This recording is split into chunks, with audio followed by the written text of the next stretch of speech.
Aquí estamos nosotros, la nave del misterio radiofónica, dispuestos a pasar 2 horas y media de conexión directa con el auténtico misterio, con lo que nos interesa, con lo que no se cuenta, con lo asombroso, con lo que está lleno de enigma.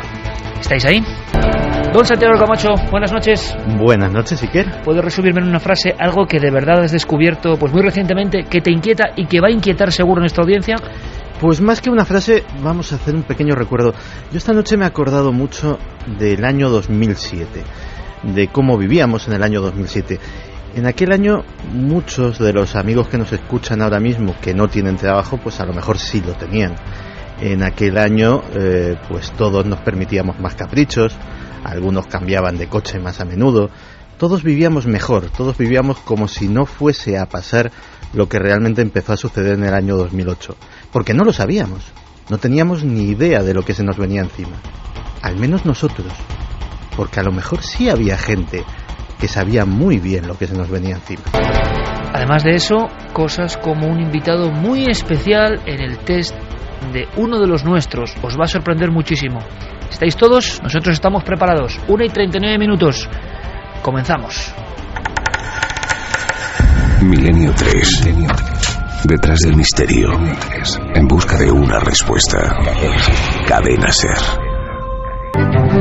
Da la impresión de que nada es de lo que parece. Nada es tal y como nos contaron. Estamos acostumbrados en Milenio 3 casi a creer que todo es más o menos al revés de lo que nos dijeron los medios oficiales. Uno acaba casi con ese convencimiento. Os daré una información que también es inédita, que nadie conoce. Mañana no, que hay un programa creo que estupendo de Cuarto Milenio, sino que dentro de 8 días, el día 23F, nosotros realizamos un dossier especial. Pero no os asustéis, que no queremos hablar solamente de política, ni mucho menos, sino de los engaños, de la historia de España, que podía resumirse como la otra historia de nuestra historia. Todos esos tejemanejes que pasan de fondo, que son muy misteriosos, que hablan de grupos de poder, que hablan de grupos de iniciados, que hablan de personas que tienen información privilegiada, y que nosotros, como los últimos tontos del pueblo, con todos los respetos, nos enteramos años después, cuando ya todo nos ha afectado. El 23F es una punta del iceberg. Lo que hay sumergido es tremendo. Vamos a hablar de magnicidios, vamos a hablar de asaltos al poder, vamos a hablar de logias, de masonería, de sociedades secretas, pero será eso en 8 días. Creo que es momento de anunciarlo, y ¿sabéis por qué? Porque día a día nos enteramos de que parece que nada es como nos habían contado, y que solo cuando transcurre el tiempo uno empieza a recibir hilos. Hoy, por fortuna, creo que más rápidamente, gracias a la fuerza de las comunicaciones, de la red, de la libertad, o de quienes se juegan su libertad para contar algo, una pista, una clave, y entonces somos conscientes y estamos atentos de caramba, es que ¿juegan con nosotros? ¿Quién juega con nosotros? Bueno, lo que viene a contar Santiago Camacho es grave, porque en nuestro país, aunque dicen que hay datos para pensar que salimos de ese pozo tremendo de varios años, ojalá sea así, solo puedo decir que ojalá sea así, pues parece que hay historias que tienen que ver con el inicio de todo esto. La conspiración de la crisis, se ha hablado en ocasiones, pero creo que Santiago Camacho, como siempre, trae información fresca, información que no vais a encontrar seguramente en los grandes medios, ni mucho menos, porque esto da bastante miedo, y aquí tenemos la libertad de la locura, la libertad del quijotismo, para contarlo abiertamente. Así que, Santi, ¿qué es lo que has descubierto? ¿Qué te ha puesto los ojos como platos que tiene que ver con este periodo que todavía seguimos viviendo? Pues mira, como decía en el sumario, efectivamente, si echamos la vista atrás y nos vamos a esos años previos a la crisis, 2005, 2006, 2007, pues todos los recordamos como años felices. Los recordamos como años de prosperidad, años de trabajo, años en los que se vivía bien, se vivía muy bien. Y sin embargo, todos estábamos prácticamente ciegos. Pensábamos que esto iba a durar para siempre, pensábamos que la prosperidad era una perspectiva de crecimiento ilimitada y que iba a poder suceder. Pero eso éramos nosotros, los ciudadanos de a pie, los señores que invertíamos en acciones preferentes, que invertíamos en productos de bolsa, que guardábamos nuestros ahorros en los bancos, o que pensábamos que el trabajo que teníamos pues era prácticamente un puesto de por vida. Investigando en mi archivo, casi por casualidad, revolviendo entre viejos papeles todavía, porque estoy elaborando un nuevo libro y estaba recabando información, de repente me he encontrado con un documento que, cuando evidentemente lo recopilé en una carpeta en el año 2000, pues no me dijo gran cosa.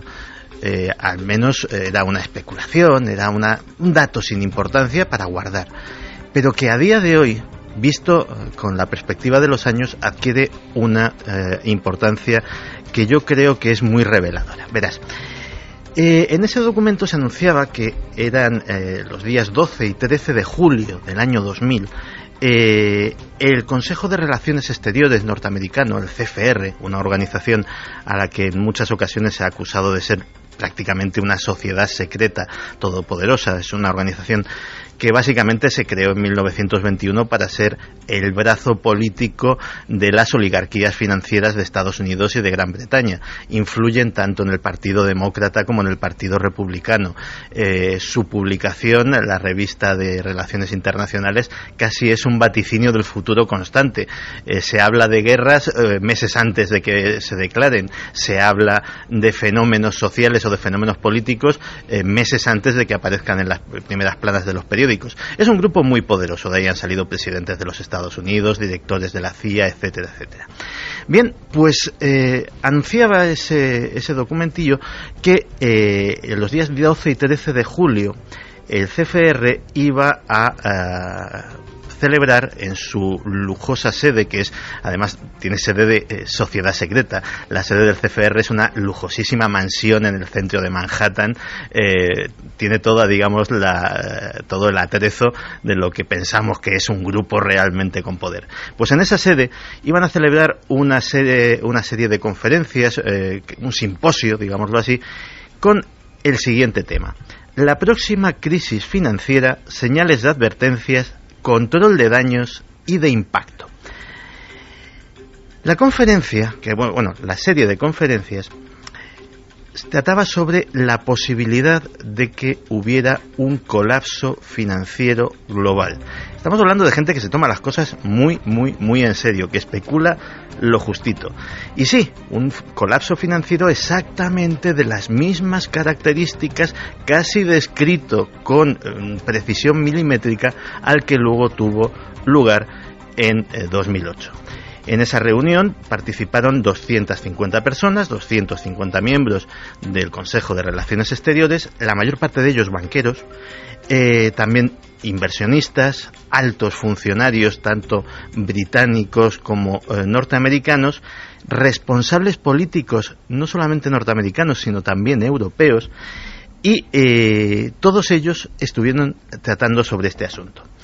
¿Y qué trataron? Pues básicamente el ciclo de conferencias relataba y giraba en torno a un proyecto del Consejo de Relaciones Exteriores. Se llama el Proyecto de Vulnerabilidades Financieras.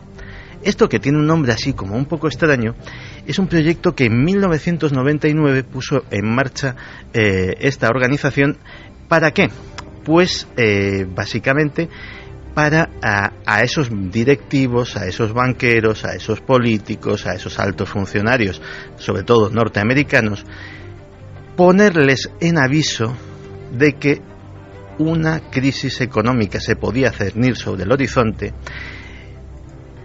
adoctrinarles sobre exactamente qué pasos había que tomar para sacar provecho, sacar tajada de esa situación, es decir, no solamente salvarse ellos personalmente y sus organizaciones, sino ganar un plus de beneficio, y organizar lo que denominaban juegos de guerra, que básicamente eran juegos de guerra, es decir, eran simulaciones en las que se utilizaban ordenadores, en las que se utilizaba básicamente los mismos elementos que iba a tener el señor banquero en su despacho cuando estallase la crisis de verdad, y con los cuales, con esas simulaciones informáticas, podían reproducir en espacio de horas sus acciones durante las primeras semanas o meses de la crisis y lo que tenían que hacer para efectivamente seguir sacando dinero de esa situación.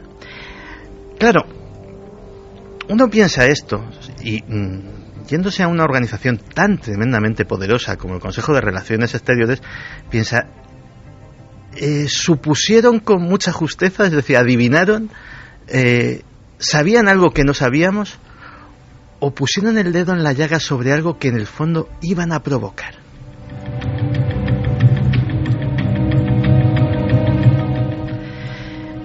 Porque curiosamente esa información, luego a raíz de encontrarme este documento empecé a rascar más, y esa información, a pesar de que estaba muy constreñida a círculos muy elitistas, no era en absoluto algo que no se supiera. Fíjate, otro libro que, cogido con perspectiva, es muy revelador. Es un libro que en 2004 escribió un conocido analista político internacional que se llama Laurent Arthur Duplessis.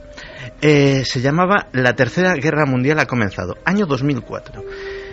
Estaba también hojeando el índice y, puñeta, también estaba describiendo exactamente, con todos los detalles, burbujas inmobiliarias, hipotecas basura, crisis de deuda soberana en Europa, etcétera, etcétera. Pero eso escrito en pleno momento de vacas gordas. Ajá. Nadie podía intuirlo, y 4 años antes del catacrack, ¿no? Claro, pero él lo sabía. Él y los señores del CFR, es decir, había mucha gente que sabía eso y nadie hizo nada.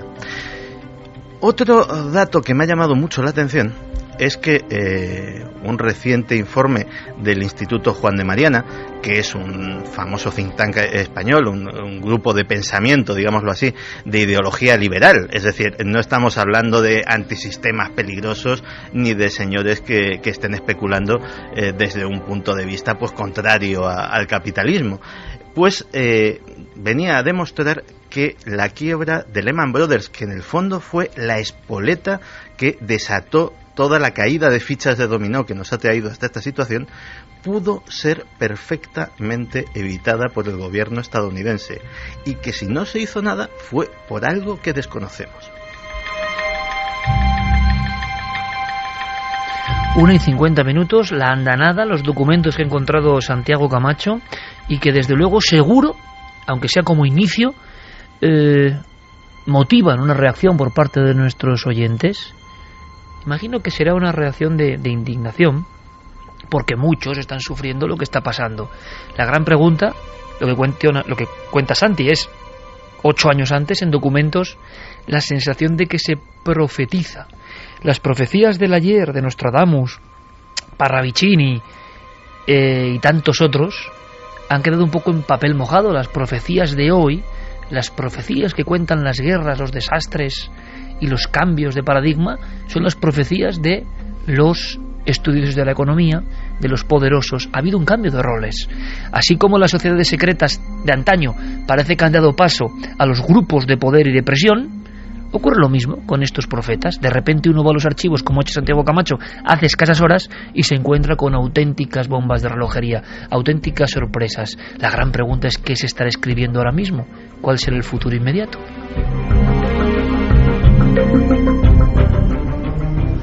Pues la mayoría de personas, lo que estamos diciendo, que creen que nos engañan sí o sí. Álvaro Martín dice: la economía va por ciclos perversos orquestados por impresentables. Nosotros no lo vemos venir, ellos sí. Lucía Pinazo: las personas que manejan el mundo nunca entran en crisis, yo creo que la crean por sus propios intereses y para someternos. Tony Ramos: la crisis, menuda estafa, los de siempre robando a la mayoría. Pato: todo está planificado, solo hay que ver la actuación del FMI y cómo toman el control de los estados. Álvaro Martín: una vez más la realidad supera la ficción, grupos con información velada al resto de la sociedad o solo contada a medias. Silvia dice: los fantasmas de corbata que dominan la economía dan más miedo que los que se aparecen a medianoche en carretera.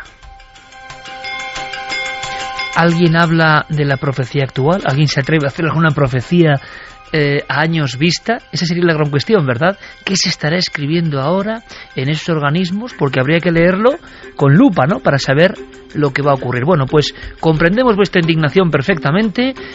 Nosotros no sabemos si esto estaba orquestado o no. Simplemente ya están los documentos y cuenta Santiago Camacho, que son asombrosos. Pero lo que hacemos, Geray, compañeros, es cambiar el rumbo, porque nos marchamos a otras latitudes. Bueno, no muy lejos, la verdad. Nos marchamos a un mundo de misterio que también nace en Estados Unidos, como esos documentos.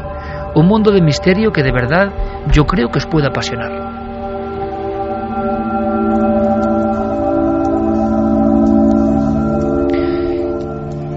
Siempre llegan nuevas historias. Recuerdo perfectamente que nuestro compañero Javier Sierra un día nos habló del tercer hombre, leyendo un libro de alpinismo. Fue el primero, como tantas veces Javier, al que mandamos un gran abrazo, que está a tope con todos sus proyectos literarios, centradísimo en sus proyectos, que seguro que van a ir viento en popa. Pues bueno, él documentándose traía un libro, muchos oyentes se acordarán, que hablaban del factor tercer hombre.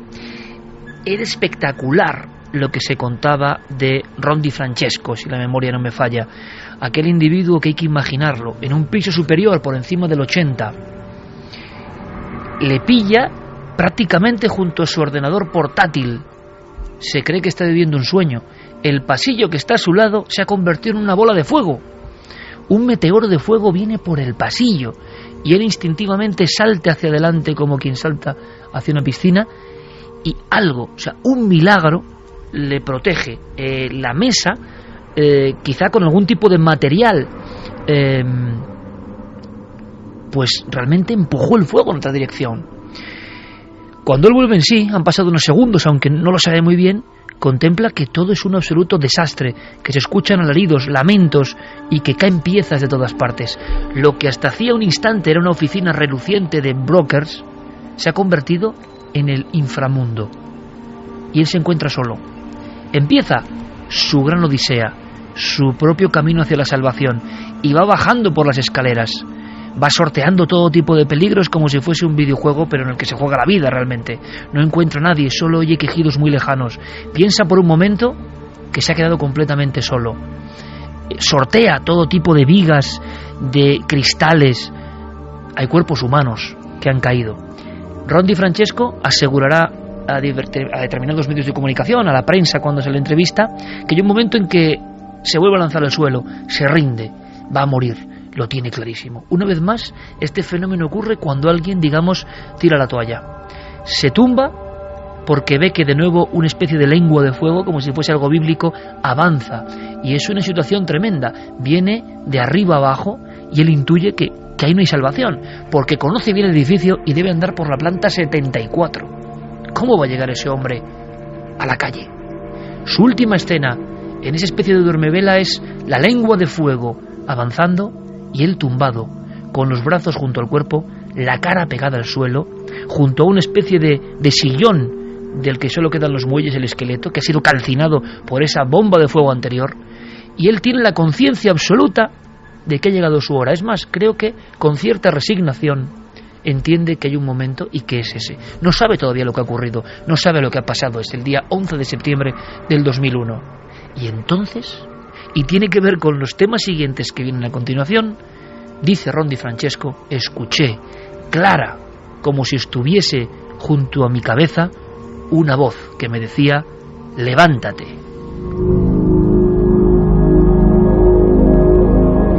Y después de la voz clarísima, que le repite varias veces levántate, él se cerciora de que no hay nadie, pero nota el impulso de unas manos, de algo poderoso que le coge casi por la espalda y que le obliga, como nunca antes ni después ha vuelto a sentir, que le obliga a huir de allí, que le hace proveerse de una energía desconocida, sortear de manera milagrosa una planta, otra, atravesar ciertas puertas por lugares donde podía haber quedado su cuerpo desgarrado, seguir, y siempre la sensación de que estaba siendo ordenado por algo que no era el mismo, no era ninguna alucinación, era algo mucho más potente. Van bajando los peldaños, va viendo más cuerpos humanos, va viendo el desastre, y sin embargo Di Francesco asegura que se comporta como un autómata, que algo lo va sacando de allí, en volandas. Es una experiencia que no sabe ni siquiera cuánto dura. Solo recuerda la bocanada de aire al llegar al exterior. Después, a su espalda, apenas 30 segundos después, la Torre 2 del World Trade Center se derrumba. Es la última persona viva que ha salido de aquel escondrijo maldito. Es la última persona, el único superviviente de esas plantas tan altas. Nadie lo entiende. Era imposible. Había barreras físicamente imposibles casi de sortear.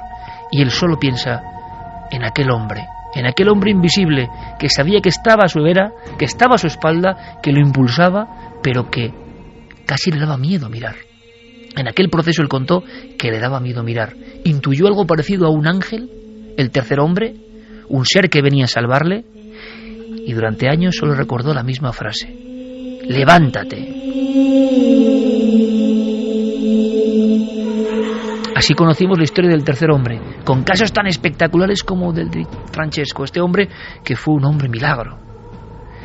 Con esta historia creíamos que se había contado todo sobre el 11S y sobre las vidas y muertes dentro de aquellos imponentes edificios que también tenían algo maligno en su estructura, en sus componentes, en sus elementos.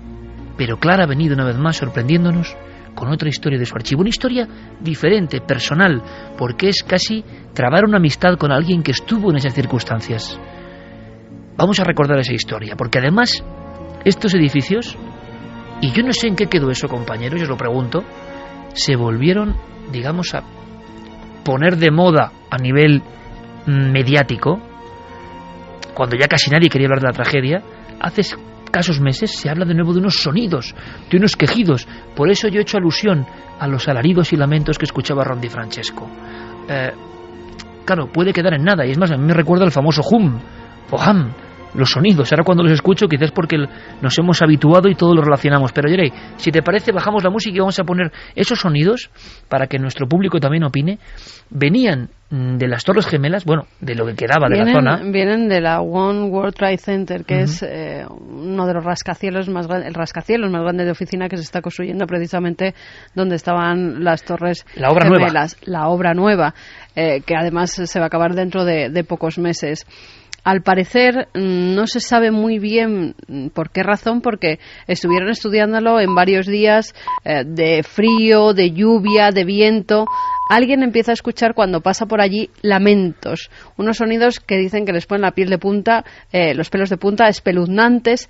Ellos dicen que son como los lamentos de las personas que han muerto en las Torres Gemelas, y es lo que les lleva a muchos de ellos a investigar qué está ocurriendo. No saben si es el aire que se cuela entre esta nueva estructura que está en construcción o no, porque en diferentes épocas, ya te digo que fueron probando con distinta climatología, y no coincidía que fuera un día precisamente de viento cuando se escuchaban esos lamentos. Ahora hubo personas, como el sonido que vamos a escuchar, que se dedicaron a grabar estos sonidos para ver qué eran y no lograron identificar de dónde salían. Porque eran en determinados momentos puntuales, porque llenaba de espanto a todos aquellos que podían escucharlos en vivo, o sea, algo que se estaba produciendo. Sobre todo los vecinos que están alrededor, los de los edificios cercanos, eran las personas que aseguraban que de vez en cuando, a altas horas de la madrugada, empezaban a escuchar como lamentos. Y luego ha coincidido con otras anomalías, como encontrar una efigie que parece de una mujer que grita, ¿no?, con un gesto terrible en una de las vigas, pero que esto ya son curiosidades un poco macabras. Pero el sonido se grabó realmente. No hemos sabido su procedencia real, cuál es su naturaleza, pero es el argumento perfecto para contar que esa zona cero que nosotros hemos recorrido y que impresiona, la recorrimos hace 5 años nosotros, sin el edificio nuevo, por supuesto, construyéndose, y claro, uno notaba el peso, como cuando la Gran Pirámide nota el peso de 2,5 millones de bloques de piedra encima, pues ahí notabas el peso de tanta tragedia, de tan absoluta tragedia, y sobre todo el vacío en aquel cuadrado que habían dejado las 2 Torres Gemelas. Pero este es el sonido, a ver qué opináis.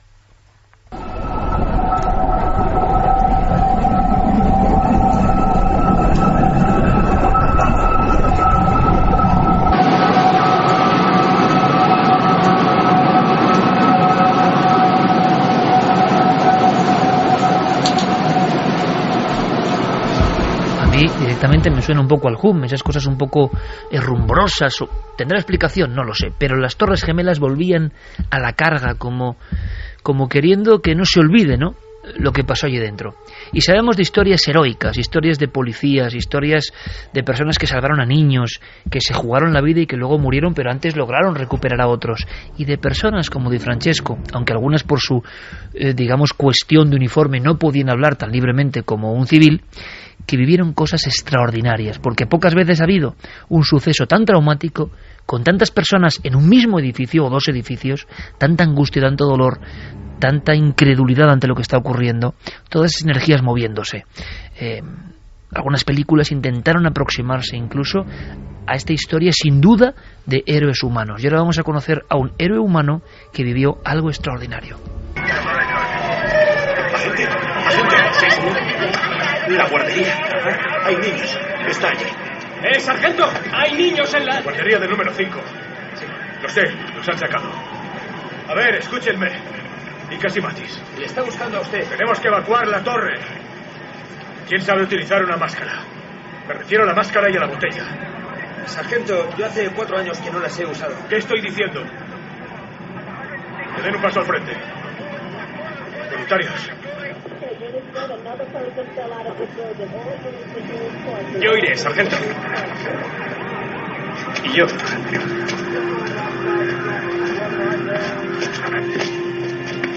Yo estoy con usted.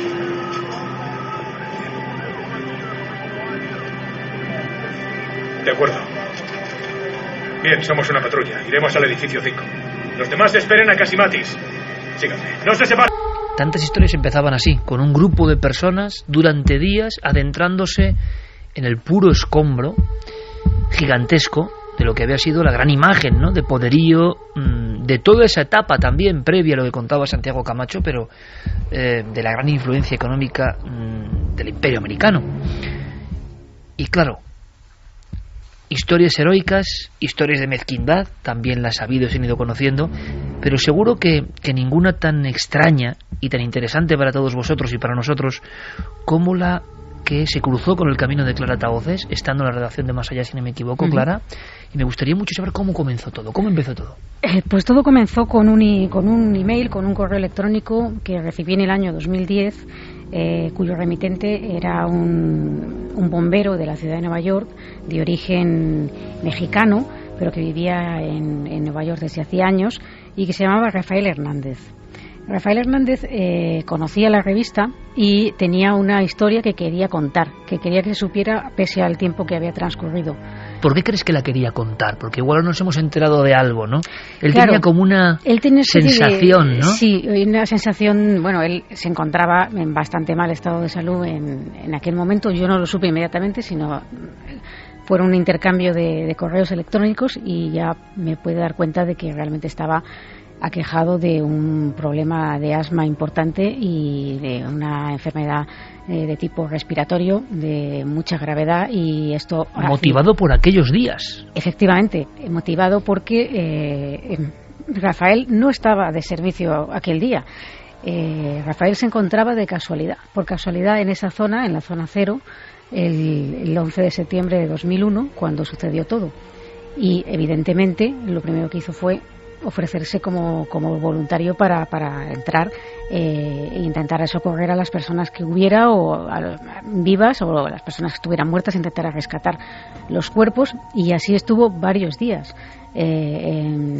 como otros muchos de sus compañeros que no daban abasto. Entonces, una cosa ahora, Clara, ya nos vas a contar toda la historia. ¿Tú crees, sabiendo el final de esta persona, que quizá necesitaba quitarse ese peso de encima porque intuía después de la enfermedad, una enfermedad provocada también por la entraña de ese edificio del que tanto se habló, de amiantos, de elementos nocivos en forma de polvo que tantos héroes respiraron de manera mortal? ¿Tú crees que él sabía que igual su hora estaba cercana y por eso quería contar esta historia? Yo creo que él sabía algo, sospechaba algo, porque desde luego sí que me reveló que tenía un motivo para contar esto ahora. O sea, no en el momento en el que sucedió todo, que hubiera sido lo más lógico, pero que en ese instante, cuando pasó todo, primero tenía un impacto emocional muy fuerte. No olvidemos que por mucha preparación, por que se tenga profesional, siendo policía o bombero, como era su caso, los sucesos del 11S fueron, yo creo que como pocos puede haber nunca sucedido algo así, donde se haya visto a alguien involucrado de esa manera, sobre todo si te pilló eso justo en sus inicios, ¿no?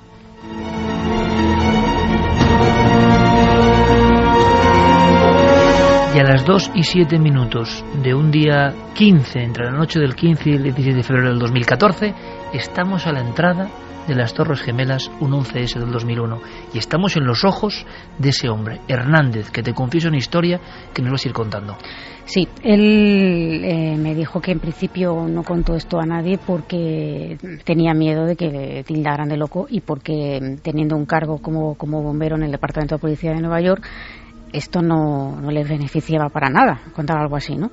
Pero él tenía esa especie como de pesadumbre, quizá por no haber podido cumplir o con esa misión que en cierta forma se le encomendó, o él quería que esto se supiera de alguna manera, ¿no? Quería que, aunque hubiera pasado tiempo, ya nadie podía poner, una vez que hubiera él quizá muertos, nadie podría en cuestión este testimonio. Y bueno, yo creo que esto puede ser un poco de homenaje para él, ¿no? Él me comentaba que al entrar allí pues vio cosas terribles, como jamás había visto nada parecido, vio muchísimo dolor, muchísimo sufrimiento. No entró en detalles escabrosos de cosas que vio, pero podemos todos imaginar cómo fue aquello, porque tenemos incluso en nuestra retina imágenes suficientemente impactantes como para hacernos una idea y ponernos en situación de lo que pudo vivir Rafael ahí dentro, ¿no? En un momento determinado, en esas tareas de rescate, buscando la posibilidad de encontrar a algún superviviente, Rafael da con un hombre que estaba atrapado entre dos muros muy gruesos. Él enseguida avisa a compañeros para que vengan a intentar ayudarle a sacar a esta víctima, que estaba todavía vivo y que, según me contaba Rafael, tenía casi el corazón fuera de las heridas que tenía, ¿no? Estaba muy débil. Y bueno, pese a la prontitud con la que acudieron sus compañeros, este hombre no salió porque los muros eran demasiado gruesos y no pudieron derribarlo, y había un riesgo muy grande al hacerlo, ¿no? Pero antes de morir, le dijo antes de que llegaran sus compañeros, le dijo en inglés, ¿no? Le comentó: muchas gracias, thank you, y dígale a mi familia, por favor, que les quiero.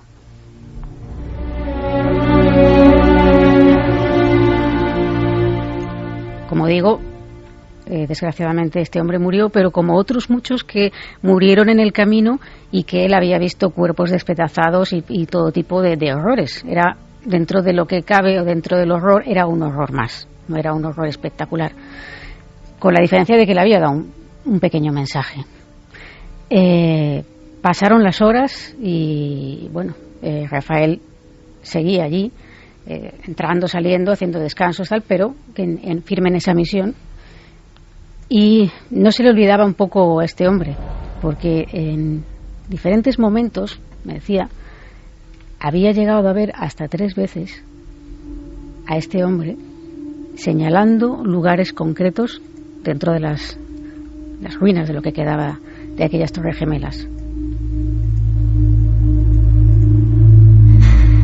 ¿Me quieres decir que después de haber sido trasladado, haber sido dado por fallecido, este hombre Hernández sigue entrando a obras de desescombro y en mitad de aquella polvareda, de aquel desastre que hay que imaginarlo, con formas irregulares, hay imágenes? Porque claro, eso era una ratonera, una oscuridad permanente. Y con incendios en diferentes lugares que tardaron varias semanas en extinguirse todos los incendios que había allí. Y él ve la imagen de este hombre, el del corazón fuera prácticamente del tórax, que le está indicando algo. Sí, le indicaba como que debía de ir a determinados lugares. Y Rafael no lo dudó, claro, viendo una cosa tan impactante, fue en esa dirección, y en esos lugares que le marcaba el, vamos a decir, presunto fantasma, resulta que había gente todavía viva. Esto se produjo en varias ocasiones. En 3 ocasiones. Y en las 3, cuando acude a ver qué está ocurriendo, cuando llega al punto donde aparece esta visión, que no sé, Clara, si te contó en la relación que mantuvisteis, que fue más estrecha, ¿no? Contando los datos, los documentos de un hombre que creo que intento pensar en ello, se sentía por fin respaldado, comprendido, ¿no? que habían pasado prácticamente 10 años y que podía hablar con cierta libertad. Lo sabemos muy bien los que estamos aquí en la mesa y seguro que la amplia mayoría de los oyentes que ahora están conectando con esta historia, y es que hay como una especie de deseo de liberarse de un peso y sobre todo de que la otra parte te entienda, no se ría directamente. Esto le hubiese ocasionado problemas, sin duda, de contarlo de inmediato. Por 3 veces aparece la figura físicamente como una imagen, como una nebulosa. Una imagen, una proyección, no era una cosa, digamos, material, como nos estamos viendo tú y yo en este momento, pero sí esa presencia que sabía que era justo esa persona a la que había estado hablando con él poco antes, estaba ahí, o su esencia, o llamémoslo como queramos. Él va hacia allí y en las 3 ocasiones recupera víctimas vivas en los siguientes días de la tragedia. Había gente que estaba sufriendo con numerosas, atrapada, con numerosas heridas, etcétera, que luego algunos, supongo yo, esto ya es una deducción mía, eso no significa que luego, tiempo después, no murieran, ¿no? Pero en ese momento estaban vivos. ¿Qué pensaba él? ¿Qué te contaba él? Bueno, él todo esto le impactó muchísimo, pero como digo, no se atrevió a contar nada. Y fíjate que es curioso, porque si él hubiera querido, en fin, inventarse una historia o aprovecharse de algo, bueno, lo primero que no me parece un poco extraño que acuda a un medio español a contarlo, teniendo allí multitud de medios que sabemos que todo lo del 11S todavía sigue siendo de expectación y de interés informativo especial allí en Estados Unidos, ¿no?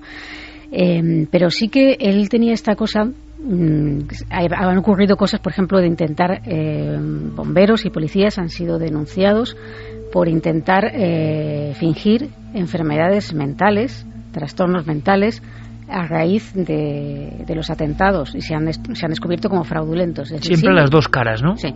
Gente heroica, absolutamente heroica, que ha salvado niños y ha muerto por ello, y gente que ha intentado, dentro de los servicios que prestan esta forma de auxilio, han intentado, bueno, pues incluso algunos, como ha ocurrido en otras tragedias en España, por desgracia, ¿no? También decir que estaban allí cuando no estaban, sí, para intentar cobrar indemnizaciones, hacerse pasar por... Y en este caso, todo lo contrario. Todo lo contrario, es decir, si él hubiera querido darse publicidad o hacer negocio, tal, lo más fácil que hubiera sido contar una historia así, que es lo primero que la gente le iba a mirar con cara rara, ¿no? Pero él no hizo nada de esto. De hecho, como digo, él tenía preocupaciones más importantes, y es que él mismo había enfermado. Se encontraba mal, estaba teniendo que ser ingresado. Sabemos que allí la seguridad social no es como aquí, allí todo se paga, y aparte su situación financiera, estás enfermo, no puedes trabajar, como no puedes trabajar, no ganas dinero, no puedes pagarte los gastos de hospital, como nadie te ayuda. ¿Y qué pasaba? Que él, al ser inmigrante, no tenía derecho a las indemnizaciones que tuvieron las víctimas, ni las familiares de las víctimas, como él. Otros muchos inmigrantes, sobre todo hispanos, acudían a Rafael para que les ayudara a formular pues un poco sus reclamaciones y sus quejas, cómo tenían que rellenar los impresos que había que presentar para realizar esas peticiones de ayuda. Se convirtió un poco en líder comunitario de los desheredados del 11S, ¿no? Sí, pero esto quiero decir que él no me lo contó a mí. Esto lo he descubierto yo posteriormente. Y bueno, pues como ocurre muchas veces, sus compatriotas pues lo encontraban como un apoyo, y era un poco el líder de la comunidad hispana en cuanto al tema de los atentados terroristas del 11S. Hasta tal punto de que poco tiempo después, yo que estaba intentando hacerle una entrevista mucho más extensa, por eso lamento no poder dar más detalles de los que doy, porque son los que conozco. Pero pese a que él me dijo que sí, que me daría la entrevista, la última comunicación estaba enfermo. Me dijo que tendría yo que esperar, que en fin, que él quería, pero que no sabía cuándo. Me decía: saludos desde Nueva York, fue lo último que me decía en uno de los correos, que Dios le colme de bendiciones. Y poco después de estos correos que mantuve con él, Rafael murió a consecuencia de esas graves secuelas que quedaron a través de este tema de los atentados tan horrible. Y si yo sé de su muerte es porque él, precisamente, como digo, era un líder para los compatriotas y para todos los hispanos allí en relación a este tema. Y fueron a su funeral, salió en varios medios de noticias y numerosas personas acudieron a despedirle, ¿no? ¿Y él qué cree que vio, Clara, en tu opinión, con lo que te puedo confesar? ¿Su conclusión sobre lo que había visto era alucinación? ¿Era...? Él no definió lo que vio. ¿Era un tercer hombre? Él no llegó a decirme...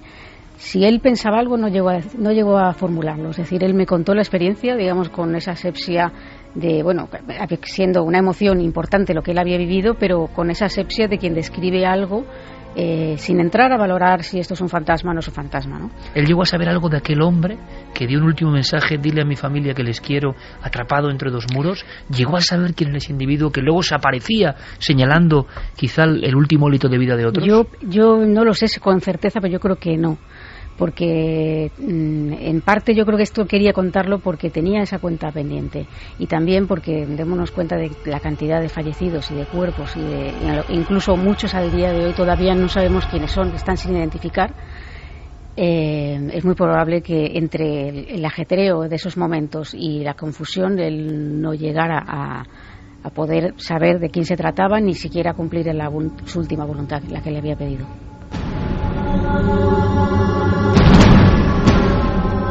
2:19, claro, no cumplió su última voluntad, no llegó este líder de los hispanos del 11S, este héroe que salvó vidas, a contactar con la familia y decirle que les quería, ¿no? ¿Tendrá que ver con esta historia? ¿Qué opináis, amigos? ¿Qué opináis vosotros, por cierto, que tantas veces habéis escuchado historias, pero esta es impresionante, señalando, ¿no?, como el tercer hombre o como un ángel? Por cierto, Santi, que ha habido muchas críticas no muy conocidas aquí en España sobre la estructura de las propias Torres Gemelas y la trampa mortífera que eran en su entraña, lo decíamos, maligna, por materiales que hoy estarían prohibidos. Es más, especuló mucho en que tenía que volver a realizarse otras Torres Gemelas del veneno que había dentro. No, sí, de hecho hay una cuenta que está todavía sin realizar, que es el de las víctimas indirectas del 11S. Entre las fuerzas que acudieron allí, policías, bomberos, que penetraron el edificio y sobre todo que aspiraron esa nube tóxica que se generó cada vez que se derrumbaba uno de los dos edificios, ya han fallecido muchísimas personas. Los casos de cáncer inducido por amianto, los casos de EPO, enfermedad pulmonar obstructiva, etcétera, etcétera, son innumerables. Existe el problema, como muy bien ha dicho Clara, de que incluso hay casos, como el caso de los que no son ciudadanos americanos, que tienen gravísimos problemas para encontrar ayudas, pero hay que pensar que es que en la época en que se construyeron las Torres Gemelas, aquellos materiales que hoy día están absolutamente prohibidos eran de uso común, y de hecho se pensaba que eran absolutamente inocuos. Es decir, los estudios de la toxicidad del amianto son relativamente recientes, y bueno, desde luego, si hacía falta una confirmación de campo para comprobar que esos materiales eran tóxicos, desde luego el 11S fue la más eficaz y la más macabra de todas. Uno se pregunta cuántos edificios cotidianos hay en nuestro país con elementos tóxicos, y que acaba de hacer Santi un gesto con la mano, como agitándola, y no sabemos nada, no quieren que sepamos, o qué demonios ocurre, ¿no? Te lo encuentras cuando haces obras en casa y no sabías que había esas tuberías, por ejemplo, que ahora están súper prohibidas. Además, lo de las Torres Gemelas es que puede estar por todo el mundo, porque se recicló. El material con la que estaban hechas las Torres Gemelas se recicló, sí. Con lo cual se han construido edificios tóxicos directamente. De hecho, todo el metal fue enviado a China, si no recuerdo mal, y tratado como chatarra. De hecho, los sectores más conspiranoicos veían en ello una trama de ocultación, es decir, aquellas vigas que en teoría podían haber sido cerradas por un dispositivo térmico de alta tecnología, pues habían desaparecido de la noche a la mañana. Pero efectivamente, una vez primero de entrada, que las plantas claro, cuando imaginamos una planta de reciclaje, no nos hacemos una idea de lo que es una planta de reciclaje china. Es decir, allí se llevan barcos, se llevan electrodomésticos, se llevan restos de edificios, se trabaja en unas condiciones pésimas.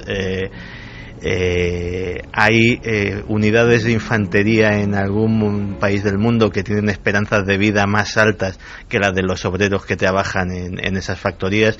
Es decir, y luego efectivamente todo eso pues acaba yendo a un enorme alto horno donde se van separando los materiales, donde aquello vuelve a salir en forma de vigas o de lingotes o de mil variedades, y te puedes encontrar con que a lo mejor tu coche, tu casa o tu teléfono móvil llevan una fracción del acero que había en las Torres Gemelas.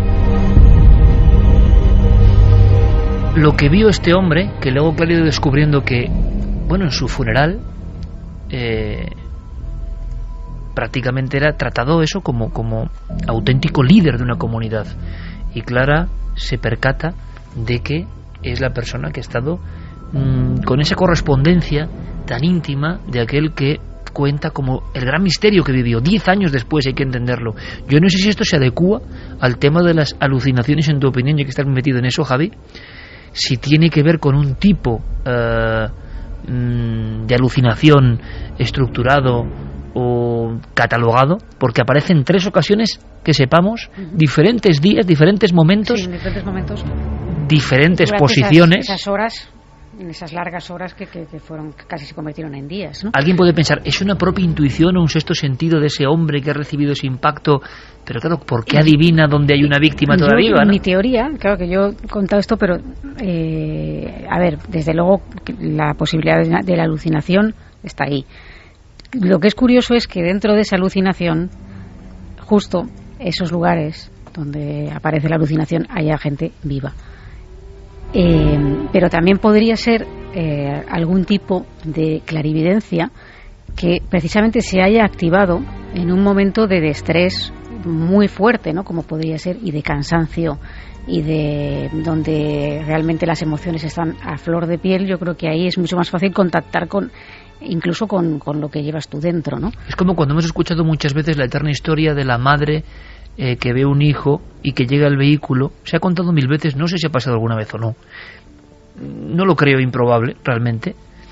Y que la madre saca en ese instante, en ese segundo preciso, la fuerza de un Sansón, desconoce que tiene esa fuerza, porque algo en un momento de estrés máximo le ha, digamos, añadido a su física algo muy poderoso y desconocido para esa misión. Lo de cuenta Clara es muy interesante, porque es ese shock tan tremendo, él que ha visto tantas cosas terribles, pero aquello le impacta.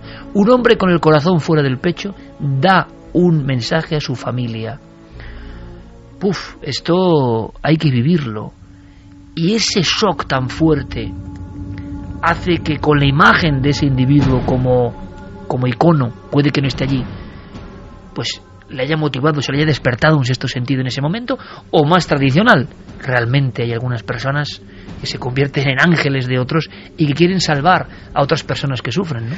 Fíjate, a mí me recordaba un poco a la otra eterna historia contada, la de Atenodoro de Tarso, que en la antigua Grecia empieza a recibir la visita en una de las casas que ha comprado a un precio muy bajo, pues la visita de un ser harapiento, una especie de fantasma que aparece por las noches y que le señala un punto muy concreto del patio. Y cuando a la mañana siguiente Atenodoro acude al patio a cavar para ver si aquello es una señal, descubre que allí hay un cuerpo enterrado boca abajo y sin digna sepultura, ¿no? Y dice que desde el momento en el que le da digna sepultura terminan esas visiones. Pero aquí lo que llama la atención es que esa supuesta aparición no señalaba su cuerpo, lo que señalaba era otros seres que estaban con vida. Y esto, nunca mejor dicho la palabra guía, ¿no? De alguna forma era un guía que intentaba hacer justicia, entre comillas. Claro, y esto entraría ya más bien dentro de ese factor del tercer hombre o del ángel de la guarda, que en ocasiones, Iker, pues también aparece dentro de las posibles alucinaciones que sufrimos en momentos muy traumáticos. Qué enigmático personaje. Claro, teñido de cuestión religiosa, desde luego lógico, pero el ángel de la guarda, que si uno profundiza un poco en ese concepto, se va a encontrar. Un día hacemos algo, ¿no? Un día podemos hacer algo y traer algunos casos que a lo mejor ellos no lo han llamado exactamente ángel de la guarda. Oye, pues me encantaría, me encantaría, porque embargo, incluso en la iconografía, bueno, nosotros tenemos algún cuadro con ángeles de la guarda góticos, ¿no? Es decir, la expresión del rostro es una expresión que uno, si lo coloca junto a la cara de un extraterrestre, pues se parece mucho. Y aparte, a veces con armaduras centelleantes, envueltos en luz, con una sonrisa extraña, y que, digamos, la tradición dice que cada persona, cada espíritu, tiene uno para velar por él, ¿no? Y las diferentes religiones, de alguna manera, bueno, se adecúan a esa tradición. ¿Qué opina nuestro público a estas horas? Pues fíjate, Miguel Ángel nos mandaba una de las noticias sobre lo que estábamos hablando de qué se hizo con la chatarra. La chatarra de las Torres Gemelas convertida en utensilios de cocina, en cacerolas, en la India. ¿Cuántas personas habrá cocinando con esa chatarra tóxica?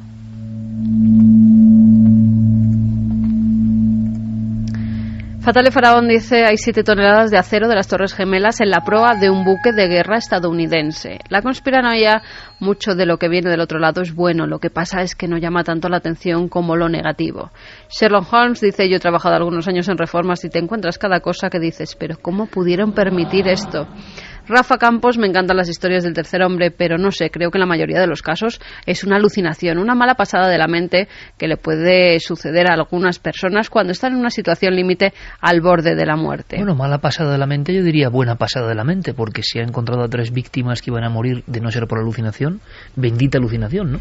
Bueno, y lo que ocurre además es que los propios neurólogos no tienen muy claro dónde empieza la labor de la mente, la alucinación, y dónde empieza también esa labor casi milagrosa desde un punto absolutamente desconocido. Como no se tiene claro qué es la consciencia, o sea que... Alex Cascales dice: cuando la muerte te llama no hay ningún camino o atajo para evitarla, somos marionetas de otros mundos más inteligentes. Sandy: qué horror el saber que vas a morir en breve y nadie puede ayudarte.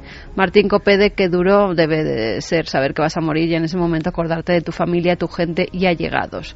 Lucía Pinazo: pues me creo totalmente su historia, estoy convencida que le señalaba posiciones de otras personas.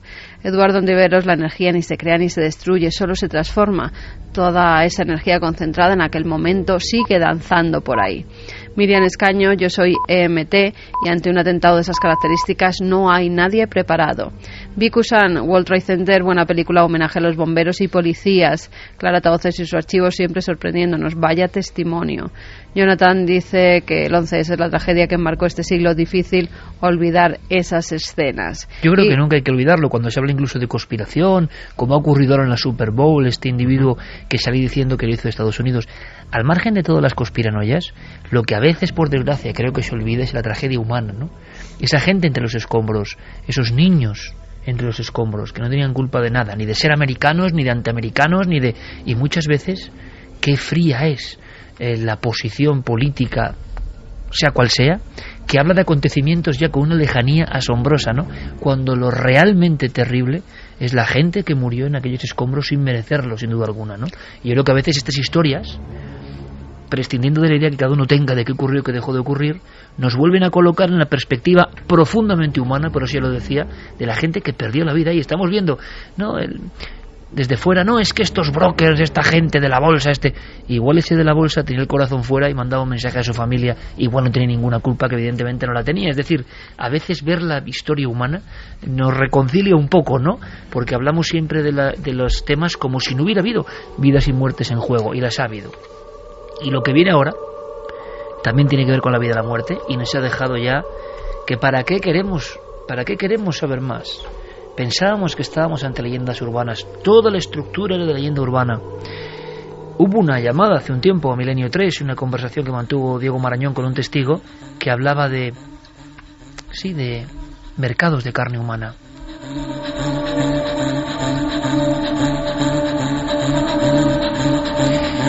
Y dijimos, es imposible. No podemos creerlo. Una pierna, un muslo, pero no de animal, sino de ser humano, una cabeza enganchada en un garfio. ¿Es posible esto en algún lugar? No, evidentemente, esto tiene que ser un guión. No podemos creerlo, no podemos concebirlo. Mercados clandestinos para sibaritas de carne humana. Y puede, por lo que ha ocurrido ahora, que desgraciadamente hay algo de verdad.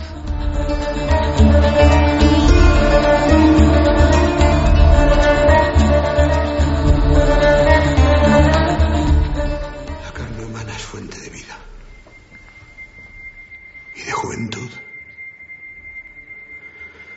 Posee un sorprendente efecto curativo y regenerador. Desde hace tiempo ya se sabía que el guerrero que comía la carne de su enemigo vencido adquiría su valor, su fuerza y también su vitalidad. Hoy celebramos esa costumbre en esta comunión. Adelante, por favor.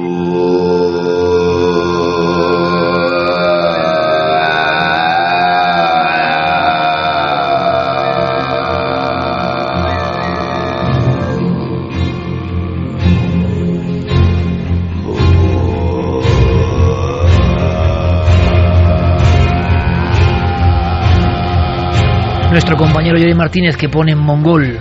Y yo siempre recuerdo a una figura terrible cuando escucho esta canción. Siempre es una asociación de ideas. Mictlantecutli, el dios de las sombras. Se le ofrecía carne humana, por cierto. Las garras de animal, el hígado fuera del tórax, fuera del cuerpo, fuera del abdomen. Pelo a mechones encima de la cabeza. Y los dos ojos con una especie de cobertura de piel. El señor del infierno. Su última aparición en México. Unos operarios están haciendo obras. Hay una galería debajo del zócalo. Y al final Mictlantecutli, 1,5 metros de alto. Las garras, la extraña sonrisa, observándoles fijamente. Pero ha habido un banquete. Ha habido un extraño festín. Y aún quedan los pedazos de aquella fiesta de ultramundo. Es una especie de nicho. Es una especie de cobertizo debajo de la gran catedral. Hay que imaginar por un momento la linterna de los dos miembros del servicio de electricidad cuando enfocan aquella cara, 1000 años después. Alrededor de este ser extraño llamado Mictlantecutli hay unas 300 calaveras. Han sido desolladas y preparadas en un banquete caníbal.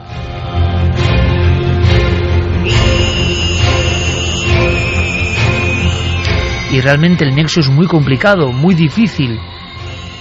Podemos entenderlo entre comillas, claro, ante estos dioses de la antigüedad terroríficos. Que por cierto ahora recientemente Juan Villa ha recreado uno de ellos y da auténtico pavor. Aunque dice la leyenda que Mictlantecutli es protector porque nos defiende de otros demonios. Pero bueno, demonio caníbal de la noche. Pero esto ahora es posible. 2014, mes de febrero. Y la noticia nos deja helados. Pues sí, la noticia nos decía que han cerrado un restaurante en Nigeria que servía carne humana. Al parecer hubo una denuncia de una persona que había estado comiendo en ese restaurante que estaba dentro de un hotel. Pertenecía a la misma familia, el hotel y el restaurante. Él nota un cierto sabor extraño en la comida y además cuando le dan la minuta, cuando le pasan la cuenta, pues ve que es un precio bastante caro para lo que él suele pagar en otros restaurantes comiendo lo que ha comido en este. Pregunta al camarero y este le dice, no, es más caro porque usted acaba de ingerir carne humana.